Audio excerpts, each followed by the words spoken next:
Right, now we've looked at mountains and hills on a big scale, like this tutorial we did of the Matterhorn. But what I want to do now is to come right literally back down to earth and look at rocks and stones and all the textures and colours that you can achieve in rocks and stones, because very often it's these little fellas that will form an important foreground piece of interest that'll help to lead your eye into the picture. Right, I'm going to do a couple of tutorials on rocks. The first one I'm going to look at is basically sharp edge rocks like this and rounder rocks like this. Now I know there are literally hundreds of different types of rocks around the world, and obviously we can't cover them all, but this will give you a basic idea of how to go about starting with the round or the sharp edge rock, and then you can adapt these techniques for the particular rocks that you want to paint in your part of the world.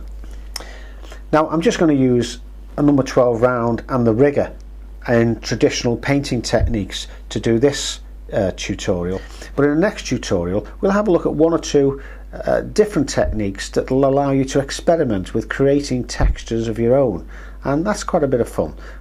I suppose it's like a big loaf of bread in a way, but I'm only putting those in just to remind me where the edges are, because we're not going to paint those as hard edges. We're going to round them over when we come to it. Now this, I'll just do this one as well. I'll put this down here so you can see it a bit easier and compare the two. It's a bit like a tortoise shell really, isn't it? It's you can almost see the tortoise's head popping out the front. Maybe it will, I don't know.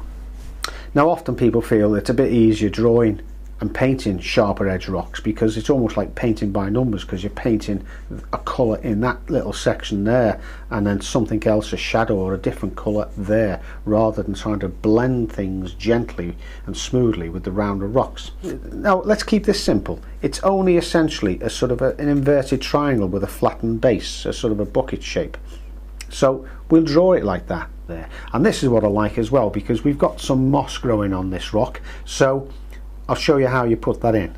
Right, now I'm going to use the number 12 round brush and the rigger, and I'm just playing around with, well, 5 colours here: the permanent rose, the burnt umber, which is here. I've brought in a little bit of lemon yellow, which I'll use probably for some of the grasses and moss. The raw sienna, plenty of raw sienna, because that's a good base colour to give a nice grey, particularly if tinged with a little bit of ultramarine blue and maybe a bit of the permanent rose, or even the burnt umber, or any combination of them. So I suppose the message is use any colour you like.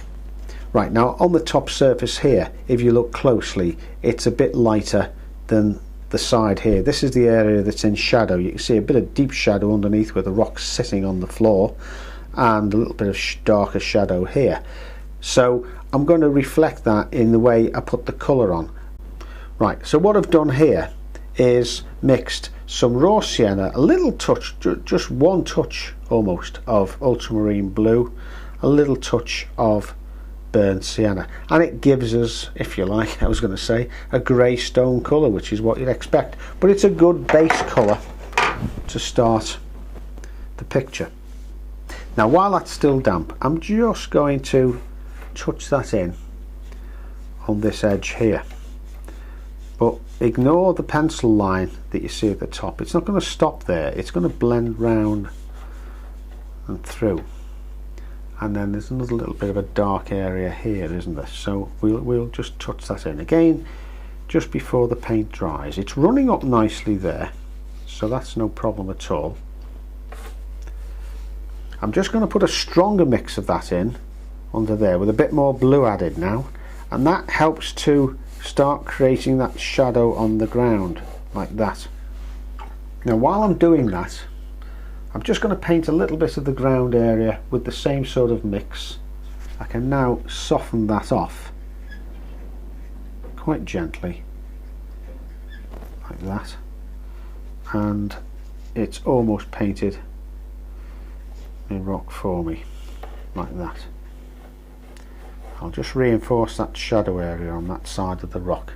This is where you can comfortably use a dry paper towel rather than a dampened paper towel, because by lifting off little bits and pieces of paint, the texture of the paper towel itself. You can see that sort of, it's got like a swirly texture, a bumpy texture, and that will actually help to add the little sort of mottled effect. Right, just a bit of scrubby grass there like that. Now we can leave it like that. It's got a little bit of texture in it, it's created the roundness, we've got light falling on the top edge, and there's a nice shadow underneath, so it sits down onto the ground for us. Now what we can do is, if we add a bit of the burnt umber, a bit of the permanent rose, we've added a little bit of raw sienna. It's a real hodgepodge, if you like, isn't it? We're actually going to just blot this out with the paper towel in a second. I mean, I'm doing this to death really, just to really show you what you can do. Now I'm just playing around with it now. As I say, we could have stopped with the earlier version, and that is absolutely fine. You can see how you create extra textures in the rock and highlights just by playing around and just dabbing the moist paint and literally moving the paint around, or here and there just taking out the odd extra highlight like that. Entirely up to you. Alright, let's look at this rounded rock now, which is essentially similar to this, but I'll do it in a slightly different colour. Right, now this time I've used mostly burnt umber, which I've just dabbed on very, very pale, and then I've put another wash of this green, added a little bit more raw sienna, so it's a bit of a yellowy green, and you can see I've just added it to the base here, and I've also made sure that it touched the damp base of the rock like that. Right, now what I'm doing is picking up a bit of pale raw sienna and a bit of pale burnt umber. You can see I'm just going back. It's quite watery. It's actually not much more than the same strength as this. I'm following the line of the rock. Do you see the way I'm sort of going up? And there's some nice little hit and miss bits here, so I'll leave those like that. I'm going to add in some neat ultramarine blue towards the base, and that'll spread beautifully upwards. Yes, watercolour does run uphill. You can see it's spreading upwards already. I mean, the great thing is with rocks is that, unlike skies, you get runbacks in skies, you panic and it's almost a disaster. If you get them in rocks, you're actually quite delighted, because it almost adds to the texture in a way that you could probably never reproduce if you tried in 100 years. Right, now this time I'm just going to use whatever colours I've got here. Well, I've got a very pale mix of the permanent rose and the burnt umber.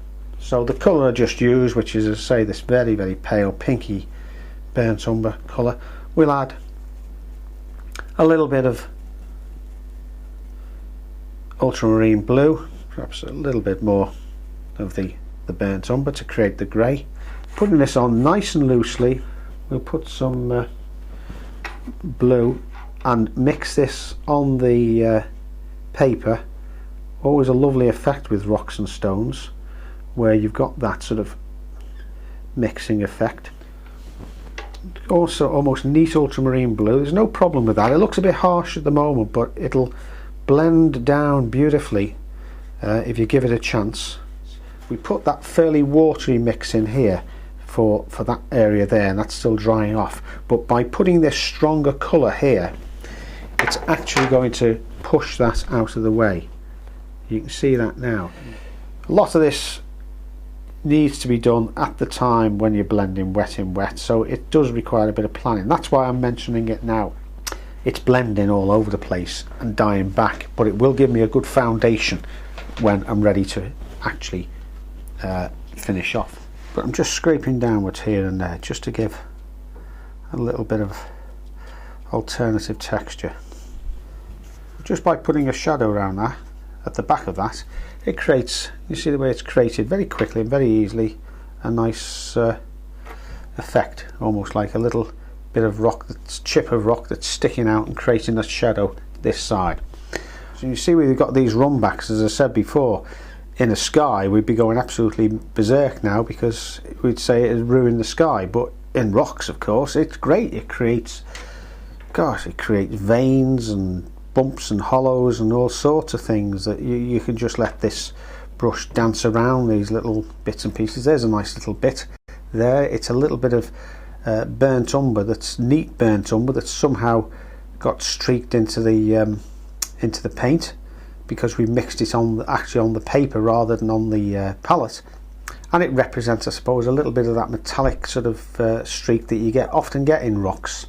You can just play around with this little it's almost a portrait of a rock, really, isn't it? You almost can't go wrong once you've got the basic colours. Look at the way we did almost 2 or 3 different rocks in one when we played around, and we took the shadow out of this side here and created a completely different rock. Right, now remember the green colour we had. What I'm doing now is just making it darker with ultramarine blue here, so it's not too greeny blue. I want to introduce some of that burnt umber. Right, I'm just going to replicate this time by stippling with the tip of the brush. Instead of scraping on the side, I'm just using the tip here and there, and that actually gives a little bit of a, particularly there, you can almost imagine as a shadow, it gives a 3-dimensional effect. So now what I'm going to do is to just flood it with water, which at the same time as softening off those dark bits like that, is actually going to lift off the eye. You can see it starting there now. You see it's starting to lift off, and when I take that out, it's going to create some nice added texture, a little bit like the way we blotted out in this picture, in this stone here. If we come back with some of that stronger paint here and there, do you see the way that's fading in? Because what we've taken out is still damp. I'm now going to put back in some pure lemon yellow, which is going to mix sufficiently with what's there already to create yet another little layer of colour.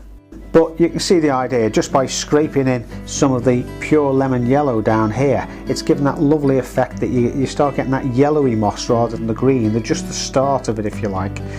I'm using the rigger now just to paint some little grasses here and there, just to give an impression of the grass that's in front of and underneath the rock like that. So have a go at this. Don't be afraid to paint it. Get a photograph of a rock, or if there's a rock in your garden or nearby, you can sit. You don't have to do much drawing, but just have a little bit of fun with the paint. You can almost not make a mistake by whatever you're doing, and all practice is good practice.